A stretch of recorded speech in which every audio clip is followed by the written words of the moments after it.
Welcome to season 3 of The Skinny. I'm your host, SHAYZON.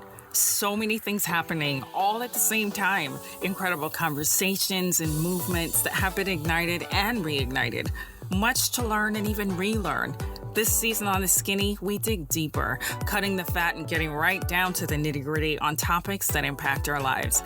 I'm so excited to highlight amazing stories and facilitate impassioned voices and conversations, eager to share, learn, grow, and evolve with you into more amazing, enlightened, and empowered souls. So come on, honey bunnies, let's do this.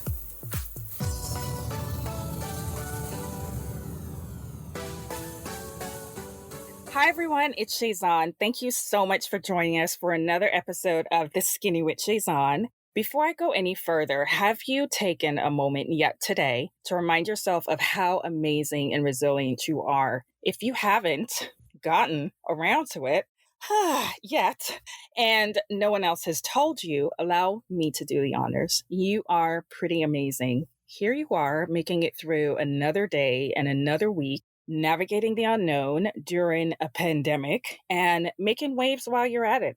Even if things aren't going exactly how you want it to, or circumstances don't look exactly how you wish it would, you're also quite resilient.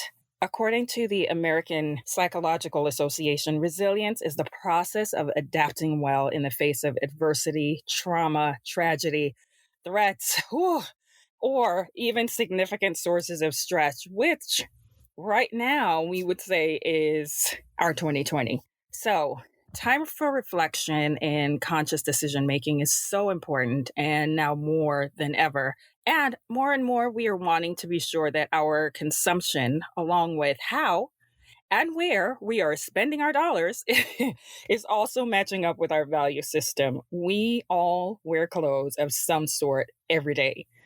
Hopefully.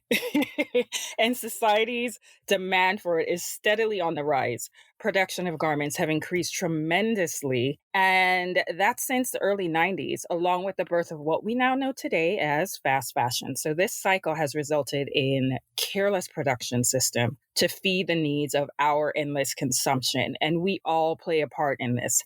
What we hope is that we're playing a positive part. So today, I'm going to highlight a positive role that we can all play in minimizing our personal footprints in a time of overconsumption. And this is something we can also have fun doing. So that is fantastic. It's the brilliance of thrifting and its connection to sustainability. With me on the show today is the beautiful Tyler Chanel, an ethical fashion model, creator of Thrifts and Tangles, and it's an ethical lifestyle and fashion blog and a respected and rising voice in the sustainability community. Her platform is a resource abounding with information and tips on thrifting, embracing your natural hair, and sustainability. So I said all that, but I'm also going to mention that she is the sweetest and one of the sweetest people that you will ever meet. So let's jump right in. The conversation starts now. Tyler, thank you so much for being here. Thank you for having me. That intro was amazing. I am blown away. Oh my God. Thank you so much. Let's jump right into who Tyler is. Tell me a little bit about yourself. So I am an avid thrift shopper. I feel like that's very much a part of my identity now. But I really am. I love thrifting. I love shopping sustainably. I love blogging. I'm originally from Las Vegas, or I was born in Chicago, raised in Vegas, and now I live in LA, where I had the pleasure to meet you and so many other amazing women in this space. And I started my blog as a way to encourage others to give thrifting, sustainability, and their natural selves a chance. And it just kind of grew into this amazing community that I could have never have imagined. I've learned so much in this space. I've connected with so many amazing people, and I love to spread my love for thrifting. And I love getting messages from people who are like, I never knew you can find these things at the thrift store. Like I went to the thrift store for the first time ever because of you. And like, that just warms my heart. Yes. I mean, it is amazing. When did you start thrifting? It's amazing. Thrifting is amazing. When did this start for you? So technically thrifting started when I was like 5 because, yeah, my mom used to take us thrifting all the time. Like my mom is an avid thrift shopper as well. And she used to take us to Goodwill and to garage sales all the time. And I didn't love thrifting, but I didn't hate it then. It was just kind of like, my mom likes to shop a lot. So I'm like, are we done yet? After like being a 5-year-old, I wasn't that into clothes until I was a little older. So I really got into thrifting when I think it was in high school. It must have been my junior year of high school. They opened a Savers down the street from my house. And so my mom, of course, was like, ooh, let's go to Savers. And my aunt really enjoyed thrifting too. So we would go on like every weekend. It would be like our hangout day. My mom, my aunt, and we would go thrifting all day, and then we'd go eat. And then it was just a really fun day to hang out. So I would say I started when I was 5, but I started to love it when I was like, I don't know, 16, 17. Okay. Because that's exactly what I was going to ask you. Like, when did you actually start appreciating the thrifting? Well, here's my question for you. When did you start going on your own without your mom and your aunt? I would go. So it was the same time. So like 17, like in high school, I would go on my own too. But I found out it was better for me to go with them because I would get an earful if they found out I went thrifting without them. They were like, "What? You didn't let us know." But I really liked it because, and I did it a lot in like going into college too because I was a broke college student, and so I started thrifting because I first of all, I was addicted to fast fashion. I would online shop all day. Like I would spend like 6 hours going through Forever 21's 1,000 new items like every day and like add things to my shopping cart that I would never buy, but I just like wanted to see what's new. The joy of, right? Yeah, the joy of. And it's like, there's so much that's always coming up, and the minutes turn into hours, which feel like minutes. And then those hours go, which still feel like minutes. Yes. How is thrifting in LA for you versus Vegas? Oh, thrifting in LA, it's interesting because Vegas has really good thrift stores and really good pricing, but LA has, I think they have a better selection of clothes more often, just because the population's so large here that there's always something. But I'm also surprised because I was talking to someone recently and they were asking if the prices at the LA thrift stores were absurd because it's a city. And I found that's not necessarily the case. Like the prices here are actually really affordable depending on which thrift store you go to. Like I know you told me about the one we've been trying to go to together, but then COVID shut it down. Yeah, the one where every Sunday everything's $1. Is that right? $1. That's crazy. Oh my gosh! And the thing with that one, I have to just not get too sidetracked, but that place makes me so excited because I have gotten some authentic vintage pieces there that are mind blowing. Some of them, I'm like, I don't even know if this was worn. It just feels like the fabrics, the accessories on there don't look worn at all. So it's just, the surprise is what I love because you just never know what you're going to bump into, So, but we are going to get to that. We are going to go. I want to go so one badly. Yes. But the thrift stores in LA also, like LA is huge. Like I haven't, in Vegas, I've been to every thrift store in Vegas because Vegas is small. So I've been to every single thrift store. That's a fact, unless something popped up since I last went. But in LA, I swear there's always a new thrift store popping up or a new, or I just discovered something that I never heard of before. And there's a lot going on in this city. So I do appreciate it for that because I feel like if I get sick of going to, my usual thrift store, I just go on Yelp and look up, what's in the next city over. And there might be like 30 thrift stores there. And it's overwhelming, but it's also like amazing. It is. And the thing is that there's so many different price ranges. Like I get asked on social media from people that follow, but they're in like different states and they're like, how is it thrifting in LA? Is it expensive? Like the question that you get. Mm-hmm. And it's pretty good. It's great. What I did hear a couple of people say since they ventured out recently, since we've been, dealing with the pandemic and stuff, and that they've definitely noticed the prices have increased in the stores that they regularly visit. And I did venture out once. I was like double masked and my heart was beating so hard because I was like, I don't know if this is worth me being out here. But so I was like in and out. And I did notice that there are some things that are a little bit more expensive. So I'm curious to see how that's going to play out if when everything opens back up and everybody's really like free to go, if the prices are going to be different now than they were pre-COVID. Like, are they going to increase the prices just so that they can maintain, or try to continue being open? So what is let's transition into sustainability a little bit. What is your definition of sustainability? That's hard. I'm like, definitions. Let's see. So for me, okay.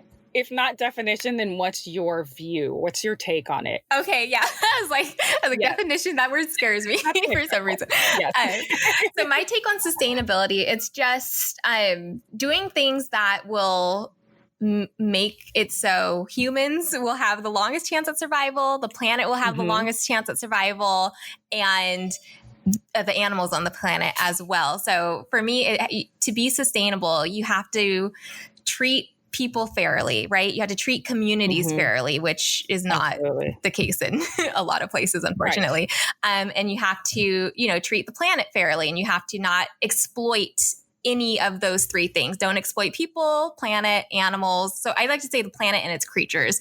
I'm like, that's all encompassed in that. And I feel like you cannot be sustainable without acknowledging racism, within the space and all of the intersectionalities of sustainability and like how it affects communities of color specifically, like pollution and all that stuff. And that's what I wanted to ask you too. Like, how does thrifting and sustainability intersect from your point of view?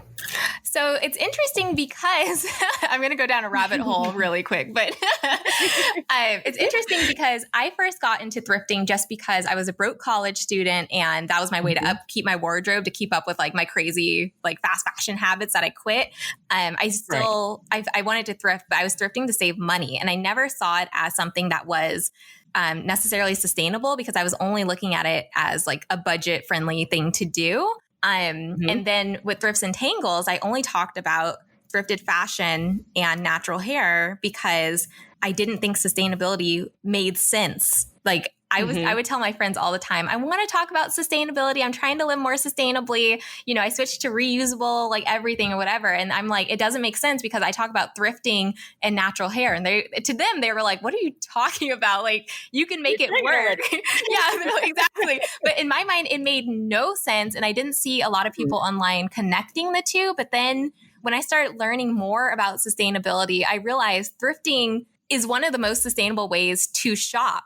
Absolutely. Because the items that end up at the thrift store are given a second chance if you buy it, and you extend the lifespan of those items and you help prevent them from eventually maybe ending up in landfill. And that is sustainable. But I don't know why I've never put the two and two together. And also a lot of thrift stores, will give back to the community and help sustain the community with programs like soup kitchens and whatnot. So that's, that in itself is sustainable. So I really had to switch my mindset about thrifting and connect it to sustainability because it all goes together. And it's funny because now that I look back, I'm like, what was I thinking? Like it made no sense in my head. And now I'm like, it's the perfect combination of everything now. Like it just makes sense that it goes together. The thing for me as well, because I started thrifting when I was 9, when I moved to the US. And all the years that I was doing it, again, for me, was also because of finances. And then that evolved because I started with my mom as well, who is like a thrifting maniac. And that is something that just became a part of our lives. And then as I got older, then I started like venturing out, and I found it as a space to create my individual style in a lot less expensive way. And I did not connect the two as well, but this had just been a way of life for me. And the way that initially, when I got into speaking about styling or speaking about fashion, it was always about being able to have an example or expression of your style without breaking the bank. So I would always say, it's like, be a savvy spender, be an intelligent shopper. That was like the angle and direction that I came from, referencing the world of resale and how wonderful it is and how you can still look so amazing without breaking the bank or without putting yourself in this incredible debt.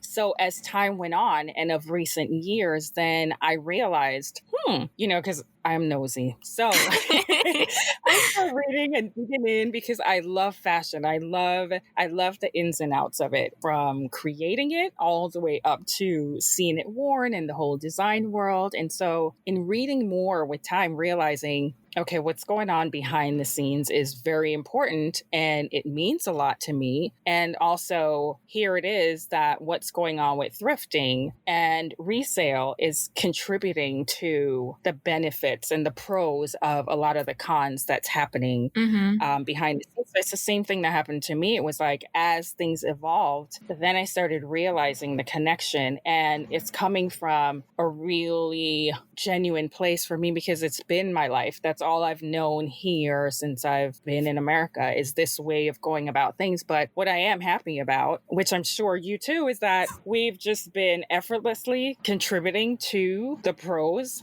in our doings. But what I think is amazing now is that we've found our voice in this community, and we're able to enlighten other people to make them aware, whether they've tried it or not. So for those people that hear sustainability, because for some people that is a huge undertaking, when they immediately feel intimidated or scared off, what would you say to them to kind of reduce the common misconceptions of like, this is an impossible lifestyle, or this is really too much to try to get involved in or commit to?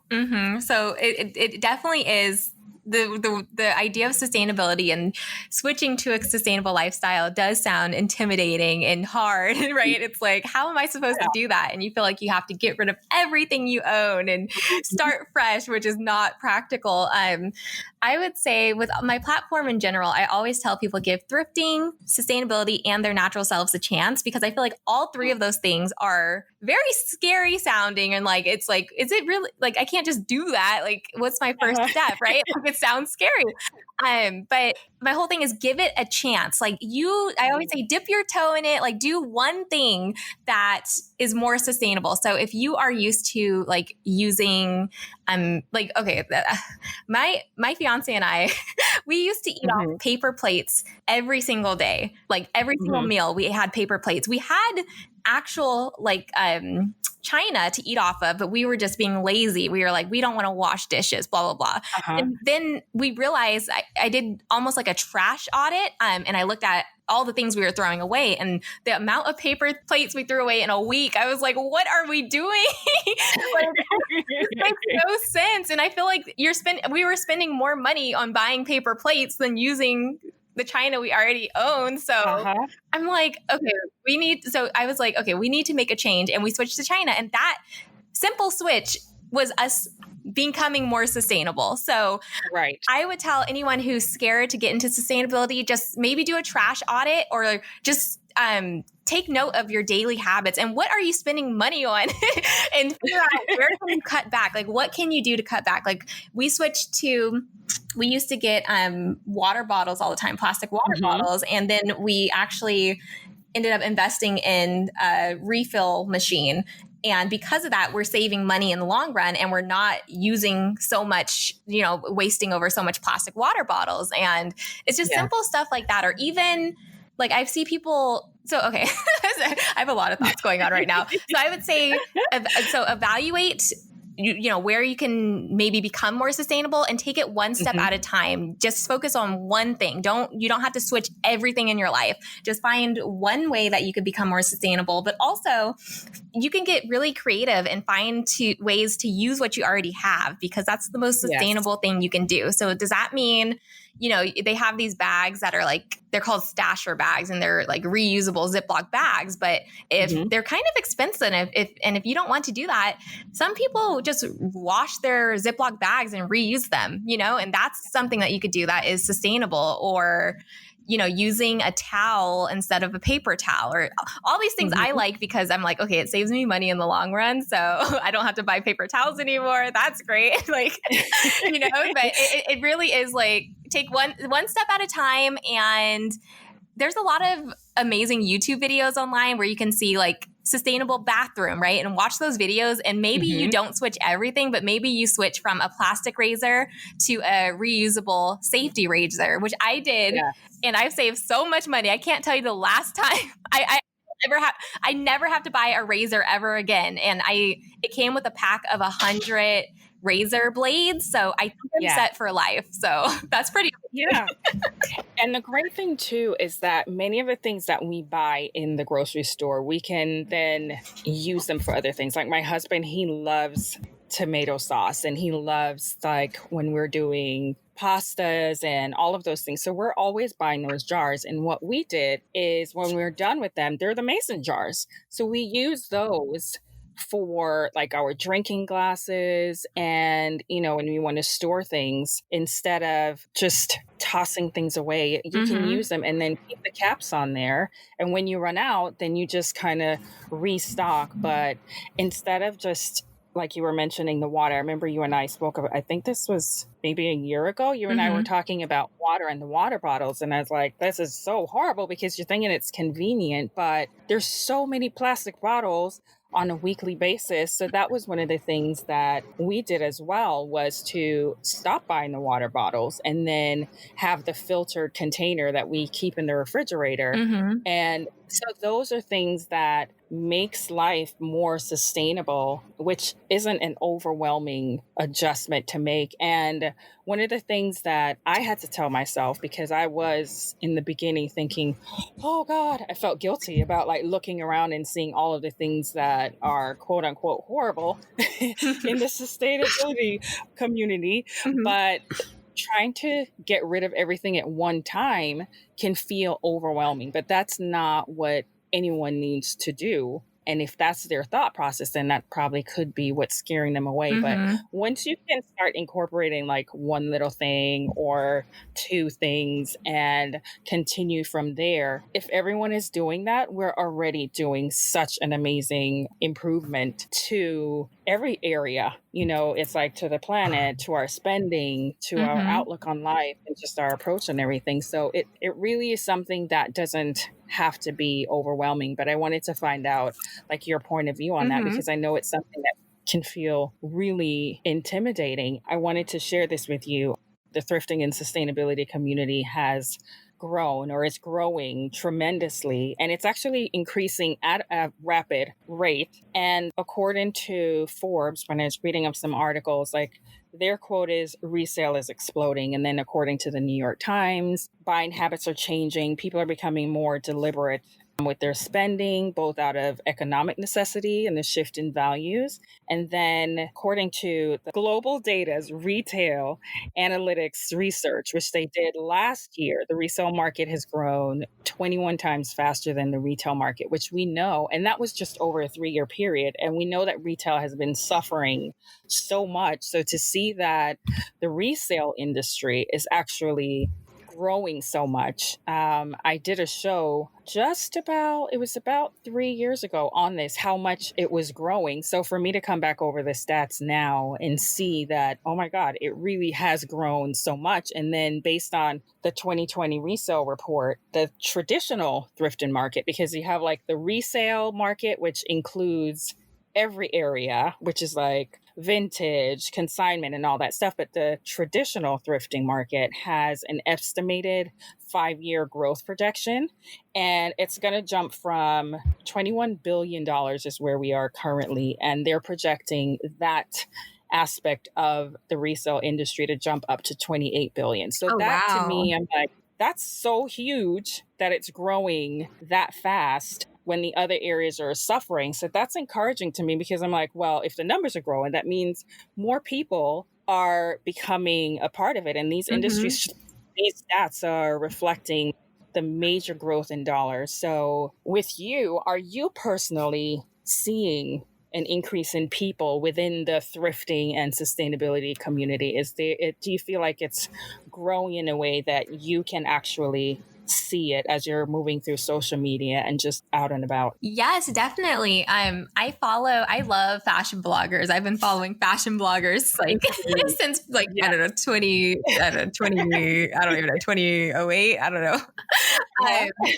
But a lot of them who were originally oh, sorry, I hit my mic. A lot of them That's who okay. were originally promoting a lot of these fast fashion companies have made the transition into, ethical fashion, or they even share thrifting, and they might still share fast fashion, but they're introducing their audiences that into, give thrifting a try, or Mhm. try out these ethical brands, which is something I never saw, however many years ago. Right. And in my personal life, a lot of my friends didn't know how bad fast fashion was for like the environment and Mhm. whatnot. So Yeah. they will tell me, I went to the thrift store before I went to the mall. I tried to get, like, Halloween's coming up, right? So I don't know if Mhm. people are doing Halloween this year, but last Halloween, last Halloween, my friend sent me um, a text message, and she sent me a picture, and she was at Savers, and she's like, I'm going to get my Halloween costume from Savers this year. And I was, it's just really cool to see that people are realizing that the thrift store is, I mean, the items that you bought from the mall end up at the thrift store. So it's still really good Mhm. pieces. And sometimes you Mhm. still find items that are new with tags. And I think more people are realizing that. And I think that's also why, when you said earlier, you notice the prices are kind of skyrocketing. I Mhm. think the thrift stores, some of the bigger thrift stores, notice that, and they know they can charge a higher amount for certain Yeah. items, which I don't necessarily agree with. Mhm. And there's also the company ThreadUp. They're an online thrift store. They've been teaming up with, I think they teamed up with JCPenney's, Walmart, and Nordstrom's, where they're going to be selling, Mhm. like, having a secondhand section in those stores, which Yes. I've Yes. like, a department store would never sell secondhand, however many years ago. So They would feel like it's going against their main focus from the beginning, is what I right, would think. Yeah. right, There was but actually one of the department stores just the other day that experimented for a short period of time. I can't remember if it's Nordstrom's or. I don't want to say the wrong name, but they did it just for a period of time where they had that section mm-hmm. that was specifically resale, and so they experimented on that. And I know that this is something that a lot of other major corporations and stores are looking into. It's wonderful that the recognition is there and that they're becoming more aware, but I'm kind of side eyeing it a little bit because I'm thinking they're looking at it more from a numbers point of view, especially with the stats that I just Oh, mentioned, definitely. with how Mm-hmm. it's growing tremendously. And the regular retail market it's diminishing. So many stores have closed. So I'm wondering if there's like sincerity to them now taking this on, or if they're just like, we need to get some of those dollars, and that's where Mm-hmm. it's coming from. So I'm a little like, I'm gonna watch you over here for a minute.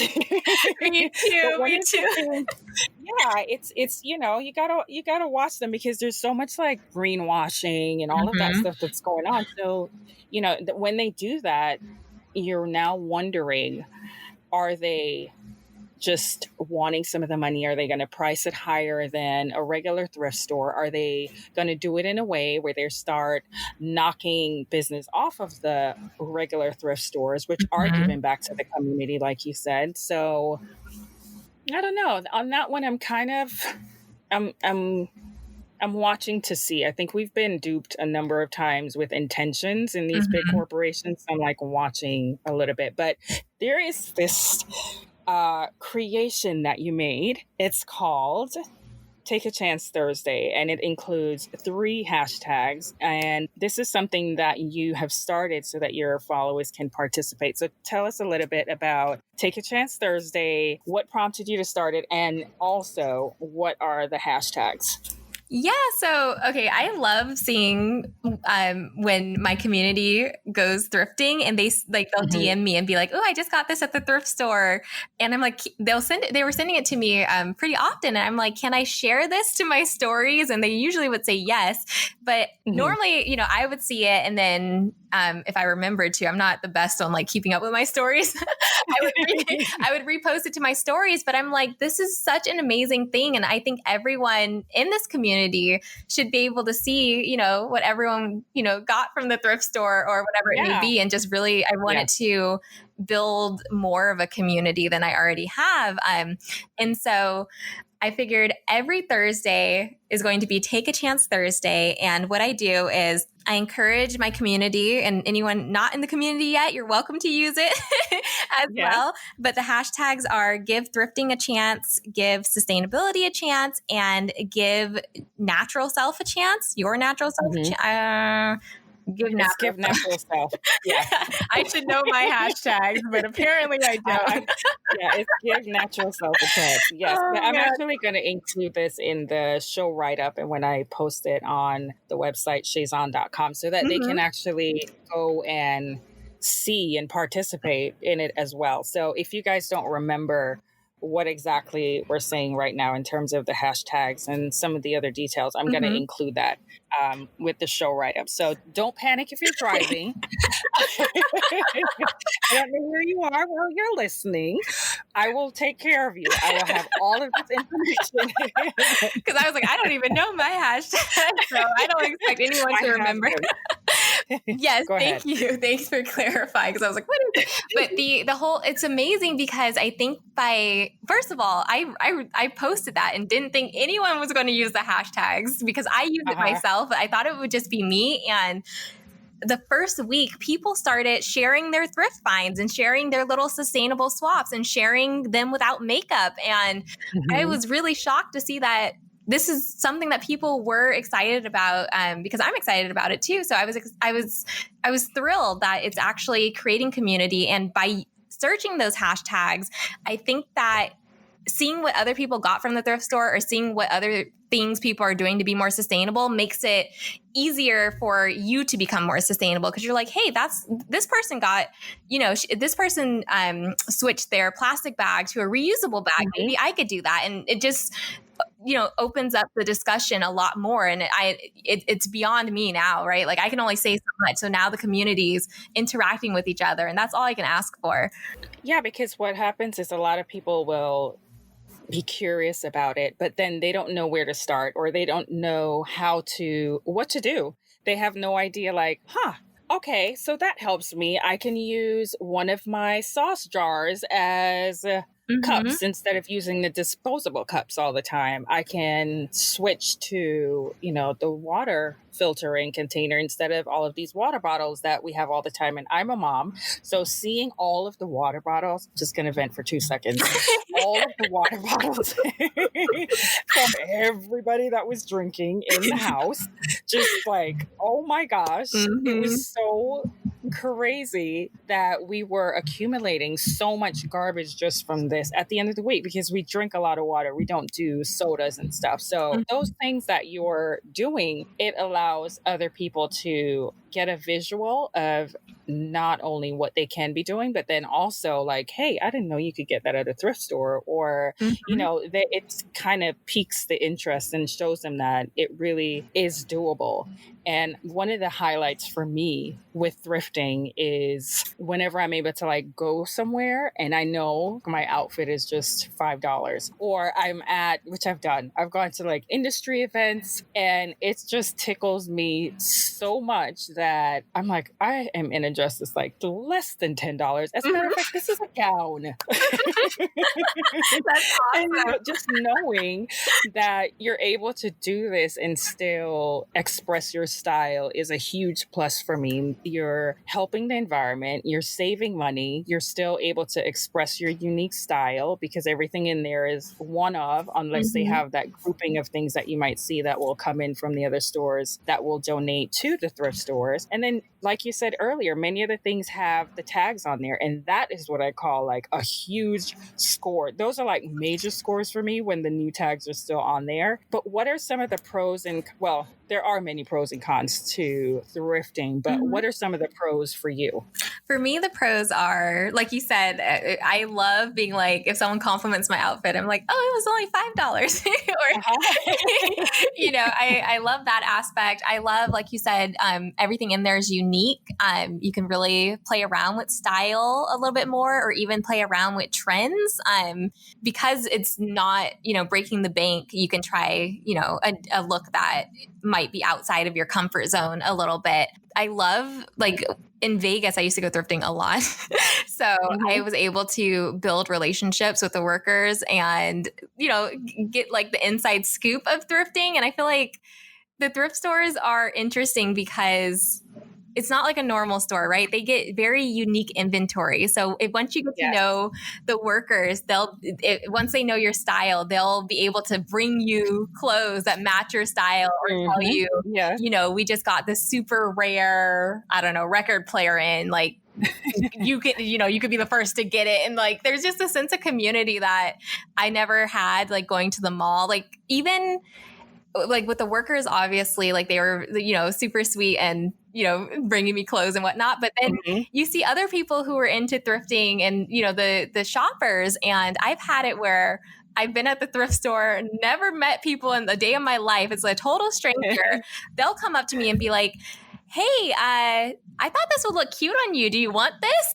And normally it's something I would like. And I'm like, yes, please. And then it starts, you know, you start talking, and then next thing you know, you're thrifting with this person who you just met. And it's so much fun. So, and it's just an experience. It's like a treasure hunt every single time you go, which is why I love it. And then, of course, you know, it was me, you, True Low Style, Savannah, and then Stephanie. We all went thrifting that one day, and it was just a big, like, we went to the Goodwill bins, and it was like, it was so much fun. Like, I just love it. And I love seeing the, you know, the special finds that someone else got, or it's just a really amazing community that I've never gotten anywhere else. And I'm really grateful for it. I definitely agree with you on that. I always say there's a high in the hunt and a thrill in the find. So it's like the highs and the thrills are just irreplaceable. I really feel that way too, where it's like,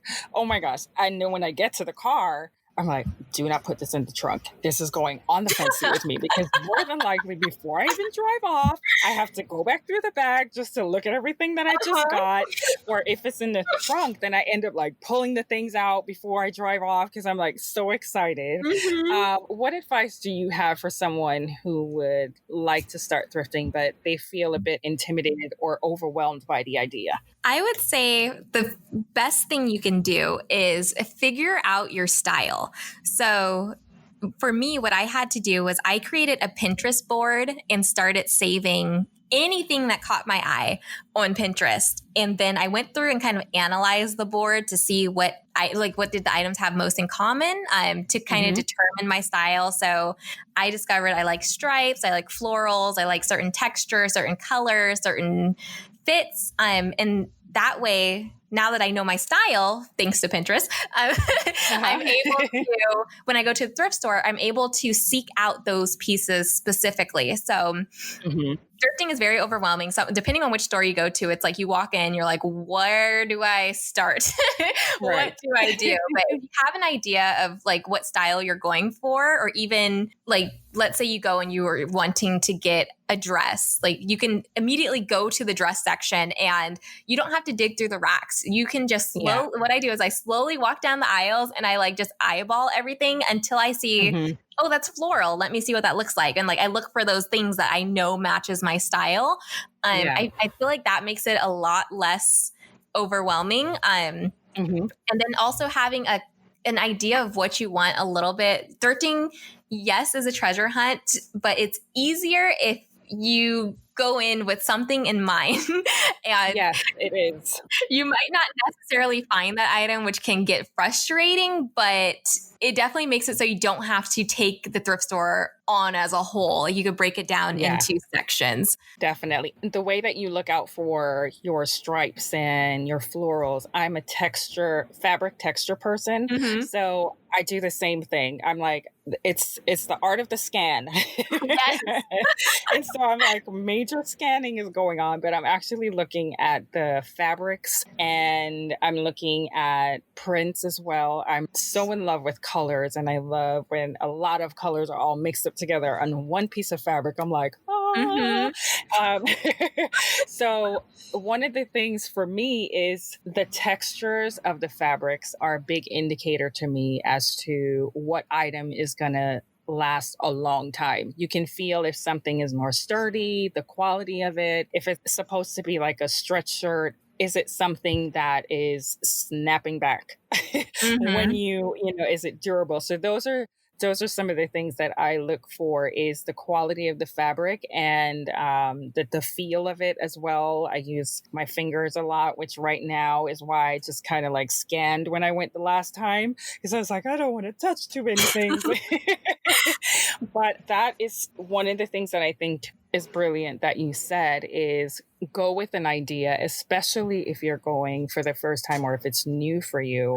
Go with some kind of, okay, I'm going to look for jeans, or I want to find some tops for work or for going out. It kind of narrows it down, because for those that are listening that have never been into the thrift stores and feel that it is overwhelming, one thing about the thrift stores is that they are sectioned off into styles and the type of garment that you will have there in the store. It might not be sized like smalls. It's not grouped in sizes, but they do have it sectioned off like dresses and pants and shirts and nightgowns. And so if you go in with an idea like that, it does help to cut down what could feel very overwhelming. And trends now are like fleeting fads, and companies and designers have gone from releasing new collections to the masses seasonally. That used to be good enough with our 2 major shows each year, but now it's gone to producing and releasing like ready to wear styles on a weekly basis. And some people now view clothes as disposable, especially because of how inexpensive they can be in the fast fashion world. And it's really easy to just buy new for $1 or $2. According to the Daily Mail, I don't know if you saw this, but there was a study that was done on 2,000 women, and it found that most clothes are worn only 7 times. Oh my and goodness. That Instagram and Facebook are hugely influencing that concept with those same people. That was their feedback, because some people don't want to be pictured in the same pieces twice. And they also consider clothes old after like a handful of wears. And those who were more specific on what a handful was like 3 times. If I've worn it 3 times, they figure it's old. I'm either going to leave it in my closet, I'm going to toss it, or I'm going to donate it. So this is a culture that has been adapted, which we all can see, which is unfortunate. And it's called the wear it once culture. And it's mind blowing when you actually like stop for a second and realize that's pretty crazy, because if we're all buying and consuming so much, and that's the outlook where it's like, okay, 3 times and it's out of here. With that thought process in mind in the relationship with fashion, we're doing like egregious harm to the planet. And how are we affecting the planet by shopping secondhand? What is your input on that? Yeah. Oh my goodness. I'm like still processing the stats that you just gave. That's so Uh-huh. concerning and like heartbreaking. Yeah. And it is, I see a lot of people who are like, I already wore it on the gram, can't wear it again. And it's like, Yeah. what? Yes. And I'm, no repeaters. They're like, won't yes. repeat anything. Uh-huh. Yes, and it's so sad to see because that's not sustainable at all. That's so wasteful and it becomes such a problem because, bundles and bundles. I did a behind the scenes tour of Savers thrift store Mhm. and they showed what items end up getting recycled, what items end up getting bundled off and sent off to developing countries and like the amount of clothes that get sent overseas is very Yeah. concerning. And that was just, one thrift store out of, hundreds of So many. thousands. Yeah. And Yes. it's crazy. And they actually, three of the countries that America was shipping clothes off to actually boycotted receiving shipments and there was a whole drama with like I think it was three countries in Africa.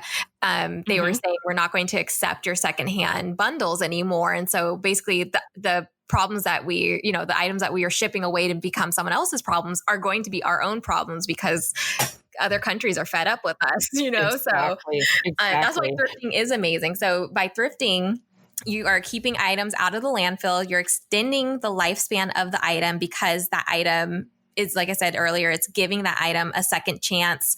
And also, you're not driving demand to create any new items. So when you shop at one of those fast fashion stores, if you buy an item, they look at the data and they're like, okay, people liked this item. Let's make more of it. So Yes. when you buy from a secondhand store, you're not telling them, they don't have data to collect on you to say we need to make more. So nothing new is being created. And it's interesting because a lot of fast fashion companies, they keep their costs so low because they're not paying workers fairly. They are usually cutting costs by dyeing their clothes with like toxic chemicals, not properly disposing of the chemicals. So they're like polluting water sources and I forgot how many gallons of water it takes to make like one t-shirt. I think it's like 7,000. It's like a crazy amount. And so by shopping secondhand, there's no need to create any new items and no resources are being used to create anything new and to harm the environment or, exploit people, which is amazing. It's some of these places, again, these are the things that get me hot and bothered, let's say. It's like when you find out that the people who are making these clothes are making less than $3 a day in the other countries like Bangladesh. And when you find out how they have to live, they're not even making enough money to survive on the basic. They're not even making, they're already poor. The monies that they're making is not even enough to keep them at a level functioning with like food and their basic expenses and stuff like that, and the conditions that they have to work under, and these moms and stuff. And when I read these things, I'm like always crying. When I'm watching these things, I'm like always crying because this is the reality, and this is now the awareness of what is really going on behind the garments that we're wearing. And I love fashion, like I said before, but I can't just love fashion and know this now and not want to make a change in the fashion industry, because even what's happening is they need jobs, but just because someone needs a job, that doesn't mean that you take advantage of them and give them mere bones that they can't even survive off of. And what they are getting, they can't afford to not get because things are already so bad. And now with this love that I have for fashion, I'm also now so connected to the layers behind fashion and wanting people to be more aware, because we all can collectively make a change in our actions in the thrifting community and becoming more aware of fast fashion. And the awareness and empathy is so important. And that's one of the reasons that I wanted to have you on today, because when we met, I realized our love for thrifting was also connecting with, there's more to it. How are we contributing to this? How can we enlighten others about it? The fact that I know I just like ran off, but my heart is like, oh, I need to do something about this. Right. But okay, let's end on a happy note. I want to play a quick game. Okay. Yes, I want to play a quick game. It's called Thrift Trivia. And are you up for that? Yes, I'm nervous. Okay, so here we go. In the US, what percentage of clothes ends up in the landfill? Is it 63%, 45%, or 84%? I want to say it's 84%. Ding, ding, ding. Yes. Okay.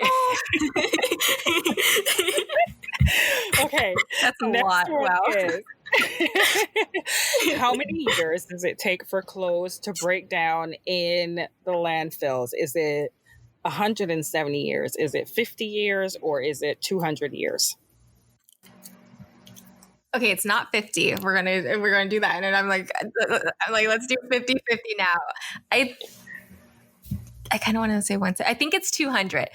Ding, ding, ding. It is 200. Okay. Okay. Are you sweating? 2 more to go. Yeah. 2 more. I'm like, Okay. I have to show that I know thrifting. I have to show I'm an expert. Oh boy. Okay. What percentage of our donated clothes actually ends up being sold in the secondhand store? Is it 70%, 40%, or 10%? That one's hard. Actually sold in the secondhand store. Mm-hmm. I'm going to say, okay, we're going to get rid of 70. I don't think 70 is right. Mm-hmm. 10 or 40. I'm going to say 10. Ding, ding, ding. Yes. Oh my gosh. The confidence in my answers. Okay. All right. So, what does it mean when a thrift store says blue is a color of the day? Is everything blue in the store on sale? Are all the tags in the store blue? Or are all blue tags in the store on that day 50% off? Wait, what was the first option? The first option is everything blue in the store on sale. Is everything blue in the store on sale? Second option. Okay. Are all the tags? It's the blue tags. The blue tags are on sale. Okay, so the blue tags are 50% off. Yes, that's what it means. Yes. Sorry, I was like, oh man, those are hard. But you know what's so crazy is that the questions, the results from it, it's like 84% of our stuff ends up in the landfill. And then it takes 200 years for our things to actually break down in a landfill. And then when all of these donations come into the stores, the thrift stores, only 10% of it is actually being sold. And then it's being filtered out to other places, or it's going to end up in a landfill, or it's going to end up in the other countries. And like we were talking about before. So one of the highlights for people who are going to be going and thrifting, hopefully for the very first time, is that if you do go into the store and they say the color of the day is, it just means that whenever you find an item with that tag color, the tag is the actual color of whatever they're mentioning, then it means that it's 50% off or whatever percentage they have going on that day. So we want to make sure that you get some tips, some good ones. And yes, always thrift on a sale day if you can, because that's when you get the best discount. Absolutely. One thing I wanted to ask you though, when you did the tour behind the scenes at Savers and you went behind those big double doors that when we're thrifting, we're waiting for them to open to come out with new stuff, but you went behind those double doors. What was the most surprising thing that you were able to find out from the manager that gave you the tour? I think the most surprising thing was they recycle a lot of the clothes when they can. Like if you give something to savers that's a little bit raggedy, they're not going to put it out on the floor to sell, obviously, but they're able to. They're teamed up with a program who they convert those items into the stuff to make playground like turf. I don't know what it's called. Wow. Like the rubber. But it's not rubber. There's like a certain texture to it. Oh my gosh, I had no idea. Yeah. I don't know what they call it, but yeah, it's like, so that your clothes can turn into, recycled into stuff like that for like playground, rubber. And I thought that was really interesting because a lot of the times I would throw out my old items that had holes and stuff. I'm like, I can't give this to the thrift store. It's not in good condition. But if you research, your local thrift store, some of them have programs where they will take your rags and, do something great with them, which was really interesting to hear about. I definitely learned something major with that, because many times when I'm looking at things to give to the thrift store, I'm like, this is too worn. Like, this can't be. But just in knowing that if you do end up going somewhere, that's a program that they may be a part of, that is a huge comfort as well, instead of putting it in the garbage, because it's immediately going to end up in the landfill, and the gases that come off of the landfill is so dangerous for us too. So it's like a domino effect in so many areas. One of the other things too is, back in the days, way back, what used to happen is, like with clothes, when they became old, what people used to do is they would tear it up or cut it up, but they used it to stuff furniture. Oh, wow. No, I didn't know that. Yeah, it's what they used to use. So that was another thing that I found that was really, really interesting. You've been absolutely amazing, Tyler. Oh my gosh. Thanks for having me. I'm still like stressed out from that quiz. Oh my God, it's only 4 questions and you did perfect. Oh man, thank you for having me. This was so much fun. It was such a pleasure. But please let everyone know where they can find you, your website and social media, so they can follow along with you. Yeah, so you can find me at thriftsandtangles.com. That's my blog. I'm on YouTube and Instagram as well under Thrifts and Tangles. And I think that's everywhere where I live online. Will you come back soon? I think there are so many other great topics that you and I can really dig into. Like, I had to reel myself back on some of the other topics that I know we can like really get down and dirty with. So on the Skinny, it's all about getting to the nitty gritty. So I would love it if you would come back. I hope that's something that you will do. Yes, I would love to be back. I could talk to you all day. You're one of my favorite people. Oh, thank you. Well, head to Tyler's website, thrifts with an S and tangles.com, for a free guide that she has put together. And it's called Thrifting Like a Pro, and it's downloadable. So once you go to her website, you'll see her pop-up window comes up and you can go ahead, sign up. I believe it's with your email address, and then you have access to download this free guide. So if this is something that has been a bit overwhelming for you, she has everything just easily laid out. It's like a chart. Trust me, it will help you at least break it down a little bit more for you. So that, my loves, is a wrap on this episode of The Brilliance of Thrifting and the connection to sustainability. And of course, it's an amazing community that's growing. So if you've enjoyed this episode, please subscribe, review, and share The Skinny with others. Let us know your thoughts, takeaways, and give your feedback on moments that stood out to you. It's truly important to us as we continue to grow and evolve. And I love this community, and I would love to see it expand more, and so we can do more. So if there are any topics or guests that you'd like to hear on the show, please don't hesitate to drop us a line. You can always find us at our main portal, SHAYZON.com.